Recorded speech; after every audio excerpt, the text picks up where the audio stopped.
Perbanyak istighfar, secara khusus masalah istighfar.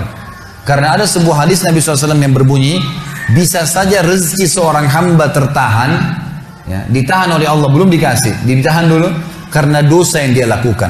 Karena dosa yang dia lakukan. Jadi dosa itu bisa menahan. Bisa saja kita mau coba masuk proyek gagal, coba istighfar kepada Allah SWT. Kan? Jadi memang ada dosa yang mengganjal, intinya begitu. Pernah ada 3 orang datang kepada Hasan Basri rahimahullah, seorang ulama tabi'in yang masyhur. Datang 3 orang ini, dan Hasan Basri ini juga terkenal dengan kesolehannya. Kalau ngomong selalu surga, neraka, rahmat dan taubat dan azab. Itu saja berputar perkataannya Hasan Basri rahimahullah. Jadi orang sering datang ke rumahnya minta nasihat.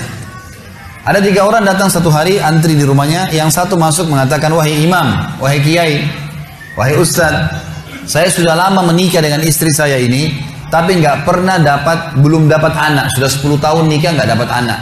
Kami sudah ikhtiar ke tabib ini, minum itu, tapi belum juga Allah takdirkan. Apa saran Anda? Maka kata Hasan Basri, perbanyak istighfar. Perbanyak ya, bukan kerjakan istighfar, perbanyak. Terus lisanmu astagfirullah wa atubu ilaih, astagfirullah terus diucapin. Jangan berhenti. Gitu kan.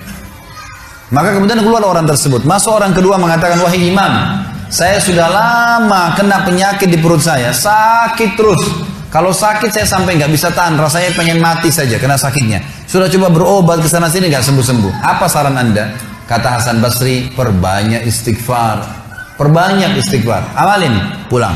Datang orang ketiga mengatakan, wahai imam, saya sudah lama bekerja banting tulang. Mayoritas waktu saya sehari kerja keras, tapi saya tidak pernah kaya seperti fulan. Ditunjuk orang kaya di kota itu, di kota Basra, di Irak. Apa saran Anda? Kata Hasan Basri, perbanyak istighfar. Pulanglah 3 orang ini.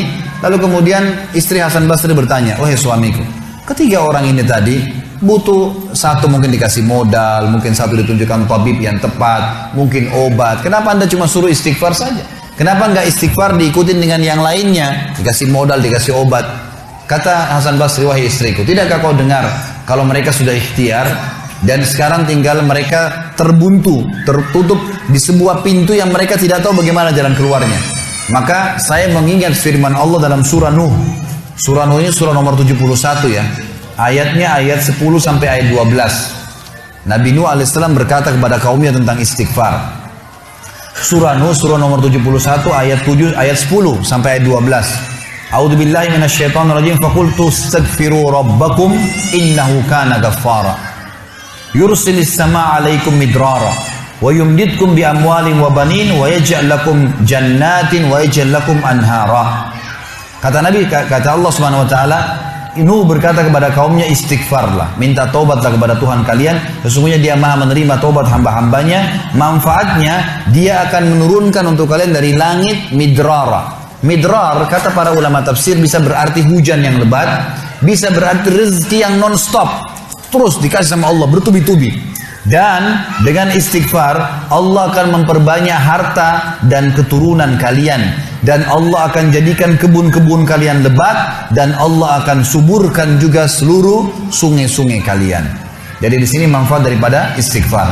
Ada kisah yang lain teman-teman sekalian, kisah Imam Ahmad rahimahullah. Imam Ahmad rahimahullah dari 4 madhab tadi, Abu Hanifah, Malik, Syafi'i dan Ahmad. Ahmad bin Hanbal muridnya Imam Syafi'i. Madhab yang keempat, Imam Ahmad rahimahullah di akhir hidup beliau ulama besar hadis. Di akhir hidup beliau pernah terlintas di benaknya untuk mendatangi sebuah kota di Irak. Kenapa ke sana nggak tahu.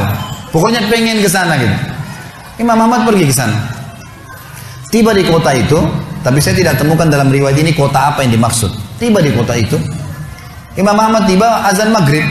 Lihat masjid, ada satu masjid, masuk ke masjid itu sholat berjamaah. Orang nggak tahu dia, karena zaman dulu orang tidak ada foto, tidak tahu lihat bagaimana wajah siapa orang ini, nggak kenal.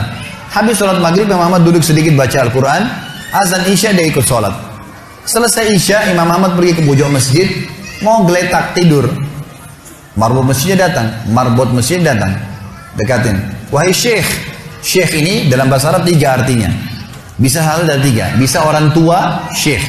Bisa orang alim, bisa orang kaya. Jadi tidak selamanya kalau antum dipanggil di Saudi syekh dianggap orang alim gitu. Bisa saja orang tua gitu kan. Dipanggil, hai Syekh, orang tua maksudnya. Ngapain anda di sini? Kata Imam Ahmad, saya musafir, nggak kenal orang siapapun di kota ini. Besok pagi saya mau pergi, nggak ada tempat nginap, saya mau nginap di sini. Karena zaman dulu nggak ada penginapan-penginapan kayak kita sekarang, banyak hotel segala gitu. Kata marbotnya nggak bisa, masjid nggak boleh tidur. Kata Imam Ahmad, saya didorong-dorong keluar dari masjid. Orang ini nggak tahu kalau ini Imam Ahmad, kalau tahu mungkin diundang ke rumahnya. Ya. Tapi ini marbot, masya Allah, istiqamah nih gitu. Keluar dari masjid, ditutup pintu masjid sama dia. Imam Ahmad lihat orang yang sudah pergi, Imam Ahmad lihat ada teras masjid, tidur di teras masjid. Balik lagi marbotnya. Wahai Syekh, ngapain sini? Musafir, mau tidur, nggak ada tempat nginap. Nggak bisa Syekh. Teras pun nggak boleh, peraturan. Ini saya bilang tadi istiqomah luar biasa. Nih. Imam Ahmad bilang saya didorong-dorong ke jalanan, dorong ke jalanan. Waktu saya lagi didorong ke jalanan, ternyata masjid bersebelahan dengan kios penjual roti. Ada satu orang penjual roti di sebelah masjid. Lalu dia mengatakan, Syekh, dipanggil Imam Ahmad, silakan ke tempat saya. Imam Ahmad pun datang. Dia bilang, saya punya rumah tidak jauh dari sini, ini kios saya, ada ruangan tempat tidur saya. Silakan anda pakai nginap, besok anda mau pulang silakan. Kata Imam Ahmad menceritakan tentang keadaan dia dengan penjual roti ini. Dia bilang ada satu perilaku penjual roti ini yang unik. Imam Ahmad tertarik dengan itu.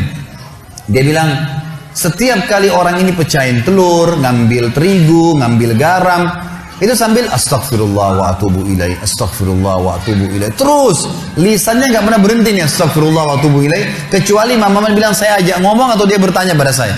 Kalau berhenti istighfar lagi, selalu begitu. Kata Imam Ahmad, saya bertanya, sudah berapa lama kau amalkan nih? Orang itu bilang sudah lama, dari saya masih bujang. Kebetulan orang ini sudah tua seumur sama Imam Ahmad, sudah mendekati 60 tahun lebih gitu. Baik, dia bilang sudah lama, dari saya masih bujang. Kata Imam Ahmad, ma thamaratu istighfarik, apa manfaatnya istighfarmu? Apa yang kau dapatkan dengan istighfar yang sebanyak ini? Kata dia, tidak ada apapun yang saya minta kepada Allah kecuali diijabah. Apa saja saya minta Allah kasih, tinggal satu yang belum Allah kasih. Kata Imam Ahmad, apa itu? Dia bilang, saya minta dipertemukan sama Imam Ahmad. Lah ya, kisah nyata. Imam Ahmad mengatakan, Allahu Akbar, istighfarmu lah yang membuat saya datang ke kota ini, tidak tahu kenapa. Istighfarmu yang membuat marbot masjid mendorong-dorong saya keluar masjid. Istighfarmu yang mendatangkan saya ke tempat ini, tempat praktekmu, ke rumahmu. Karena saya adalah Ahmad bin Hanbal. Saya adalah Ahmad ibn Hanbal. Bagaimana istighfar teman-teman sekalian mendatangkan rezeki yang luar biasa. Permintaan apapun didatangkan. Seorang alim ulama biasa didatangin, ini malah didatangkan sama Allah ke tempat orang ini karena istighfarnya. Dari memperbanyak istighfar manfaatnya sangat besar. Hadis Bukhari kata Nabi SAW, siapa yang mulazamah selalu istighfar, Allah akan jadikan jalan keluar dari masalahnya dan Allah akan berikan rezeki dari tempat tidak disangka-sangka.